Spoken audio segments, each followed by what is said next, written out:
Continuem la 50 edició de la Fira del Llibre de València. És el moment de parlar d'assaig i de parlar d'un assaig molt especial, el Box Protector de Ricardo Almenar, que ha aconseguit el Premi d'Assaig de la Mancomunitat de la Ribera Alta i que ha estat publicat per Editorial Bromera. Ricardo, benvingut i enhorabona. Enhorabona pel premi. Gràcies. El Box Protector. Sí. Presenta el bosc. Sí. Quina importància té el bosc dins de tot el nostre ecosistema valencià? Passaré al castellà perquè tinc Vale, més facilitat perfecte. d'escriure. El libro lo que pretende es primero hacer una llamada de atención sobre algo que es más de la mitad del territorio valenciano, que son los ecosistemas forestales, ¿no? En un estado, en una situación difícil y que con el previsible cambio climático y demás vicisitudes, la situación va a ser todavía mucho más grave en los próximos años. Y entonces, contestando a tu pregunta, yo creo que el bosque, más allá de sus producciones, que son muy limitadas, la madera, el carbón vegetal, la leña, el corcho, lo que ofrece el conjunto de la sociedad valenciana es una serie de servicios para el bienestar social, pero incluso para la marcha económica, ¿no? Y estos servicios, que son los servicios de los ecosistemas forestales, en este momento se hacen de forma completamente gratuita. Y entonces resulta que en cosas tan importantes como lo que pueda ser un poco la lucha contra el cambio climático, la regulación del ciclo hidrológico, la prevención de inundaciones, el evitar que, por ejemplo, los embalses se colmaten antes de tiempo, pues todo este tipo de cosas que son muy importantes, sin embargo, son lo que los economistas llaman externalidades. O sea, están fuera del mercado, están fuera, por lo tanto, de los precios y los propietarios y gestores de estos bosques no reciben ningún incentivo para gestionarlos de la mejor forma posible. Esa es la situación actual y como las producciones son muy bajas y el rendimiento económico también muy bajo, pues entonces el abandono más o menos amplio, tanto en lo público como en lo privado, es la norma. Pero hay una gran diferencia entre nuestros bosques mediterráneos y un bosque, pensemos, de Europa Central, ese bosque majestático. Este es un bosque humanizado. Sí, exacto. Bueno, estás describiendo muy bien, estás describiendo el primer capítulo. Bueno, el libro comienza, el primer capítulo es autobiográfico, empieza cuando yo tenía 17 años y tuve la ocasión, porque tenía unos familiares inmigrantes, bueno, inmigrantes en este caso, en Alemania, que trabajaban allí, de pasarme unos meses en un bosque centroeuropeo.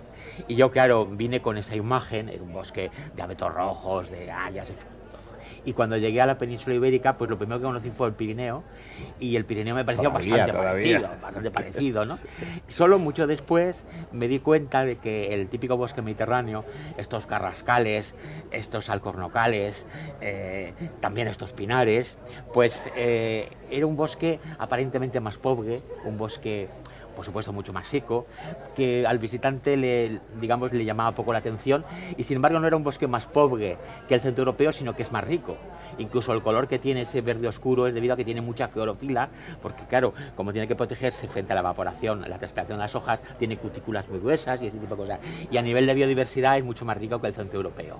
Entonces, claro, esto al principio no te das cuenta. Yo incluso empecé a ser estudiante de biología y al principio no me di cuenta de la riqueza del bosque mediterráneo. Es mucho después. Entonces ese primer capítulo está dedicado precisamente a ver que el bosque mediterráneo no solamente es distinto del centro europeo, sino que es un bosque muy fuertemente humanizado. No se entiende su situación actual sin la intervención humana a lo largo de los siglos. Sí, ir a plantar. Efectivamente. Las transformaciones del bosque para la agricultura, las extracciones de una serie de productos, digamos, tradicionales, como puede ser la madera o la leña, este tipo de cosas, ¿no? ¿Y los incendios, Ricardo? Sí, los incendios es un fenómeno común al Mediterráneo por una razón. El Mediterráneo tiene un clima normal. Es muy raro en el planeta Tierra. Es un clima que, a diferencia de casi todos, en que llueve más en verano y llueve menos en invierno, aquí en el periodo invernal, desde el otoño hasta la primavera es cuando llueve, y en el verano no llueve.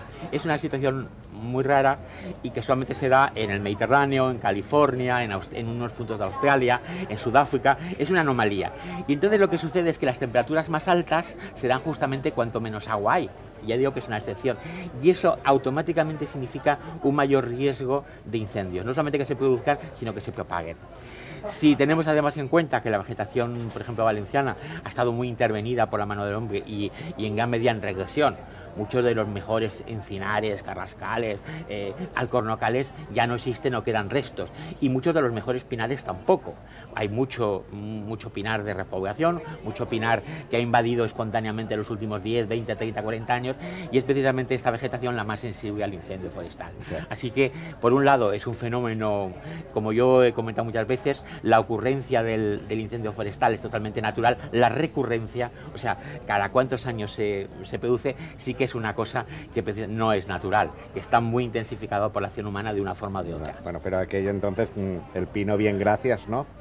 Sí, no. Vamos a ver, el pino carrasco es una especie completamente autóctona, como puede ser la carrasca. Es decir, simplemente, y no solamente eso, sino que los estudios de polen han mostrado que desde la última glaciación ha sido muy importante la vegetación valenciana. O sea que es una especie totalmente autóctona. Lo que sucede es que, a diferencia de carrascas, alcornoques, roures valencianos, que son especies más maduras, el pino es una especie más juvenil, más de primeras etapas, más invasora, salvo algunas zonas, como por ejemplo el pino albar en Peñagolosa, que es completamente natural, una vegetación, digamos, madura. Pero vamos, que en la mayor parte del territorio el pino ha sustituido, en parte, eran formaciones mixtas entre carrascales y pinares, y ahora prácticamente son monopinares, ¿no? ¿Y alcornocales? Sí, el cornocal ha sido menos extendido en el país valenciano por la sencilla razón de que vive mejor en suelos ácidos, y la mayor parte de los suelos valencianos son calizos, plan suelos básicos, donde la carrasca prospera mejor que el alcornoque.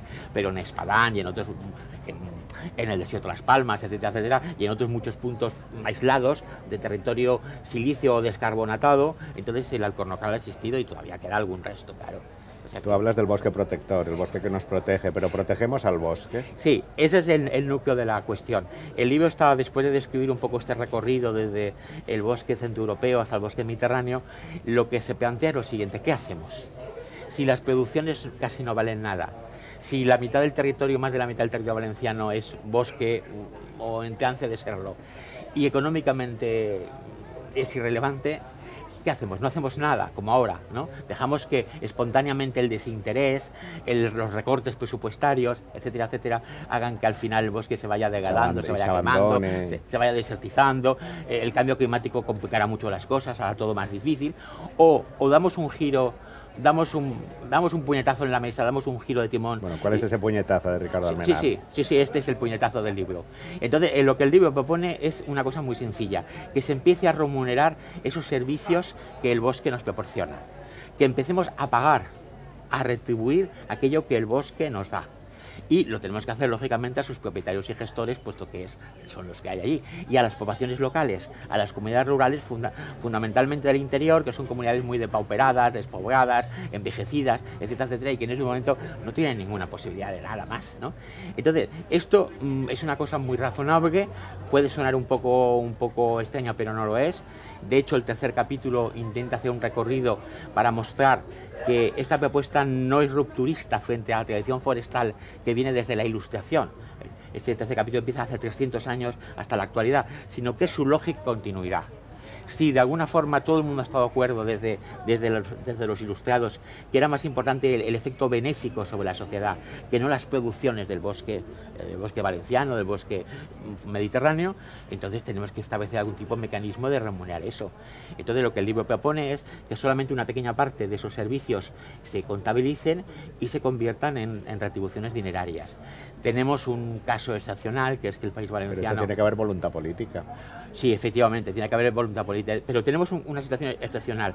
No existe otro país, por lo menos dentro del actual Estado español, tan marcado en que toda la población y toda la actividad económica y todas las infraestructuras están en el litoral, y en cambio todo el territorio forestal, simplificado, pero nos entendemos, ¿no?, está en el interior. Con lo cual, pequeñas detracciones de dinerarias desde donde está la población y la actividad económica al interior significa grandes aportaciones en el interior. Entonces, el pago de servicios ambientales es una cosa que desde hace unos años está de moda, pero a diferencia del sistema habitual, que es un trato entre privados, modelo anglosajón, yo te pago para que tú me conserves porque a mí me interesa, a mí me parece muy bien ese sistema, pero en nuestro caso no es suficiente. Entonces el libro propone un sistema público de recaudación mediante dos tasas, una sobre las emisiones de dióxido de carbono a la atmósfera y otra sobre el consumo de agua urbano industrial. Son cantidades muy pequeñas, para que se haga una idea los espectadores, pues con menos de, es un céntimo de euro por litro de gasolina, más o menos lo mismo que de gasoil. Son cantidades mucho menores, por ejemplo, que el céntimo sanitario, ese que se derogó después porque no cumplía las características de ser un impuesto medioambiental, era simplemente recaudatorio. Aquí lo que se trata es que lo que se recaude así íntegramente mediante un pequeño gasto de transacción va directamente a los beneficiarios. Ni la Generalitat ni el Estado se queda nada, ¿eh? Simplemente es un sistema montado, se debería montar alrededor de una agencia independiente, transparente, que responda ante las Cortes Valencianas, pero independiente del poder político. Y simplemente se trataría de eso. Entonces, vuelvo a repetir, unas cantidades muy pequeñas. Pongo otro ejemplo.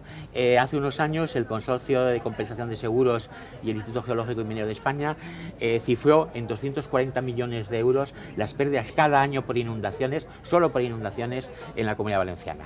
Habrá años, evidentemente, en que no habrá prácticamente costes y otros en que sean miles de millones. Pues bien, con la tasa que yo estoy hablando, pues estamos hablando de unos 120 millones al año. O sea que simplemente pensando la protección frente a inundaciones, yo en una ocasión que tuve, que no me han llamado más veces, de las Cortes Valencianas para explicar un poco esto, dije: señores diputados, señores asesores, ustedes imaginen que en este momento arrasamos toda la vegetación y el suelo, claro, se nos va detrás. ¿Ustedes creen que los daños por inundaciones serían 240 millones? ¿Verdad que no? ¿Qué serían? ¿El doble? ¿Serían el triple? ¿10 veces más? No lo sabemos, pero esa diferencia entre lo que hay ahora y lo que podría ser es lo que nos está aportando los bosques. Y tenemos el Bosque Protector. Ricardo Almenar, un placer haber hablado contigo y sobre todo por habernos dado esas soluciones o esas iniciativas para proteger nosotros. Sí, para concluir diré que he escrito una carta a todos los cabezas de lista que se presentan de los partidos que tienen posibilidades, claro que hay otros que, mira, comentándoles un poco la importancia de que en las nuevas Cortes Valencianas, cuando se constituyan, este sea un tema que no sea un tema olvidado, sino que al menos se debata.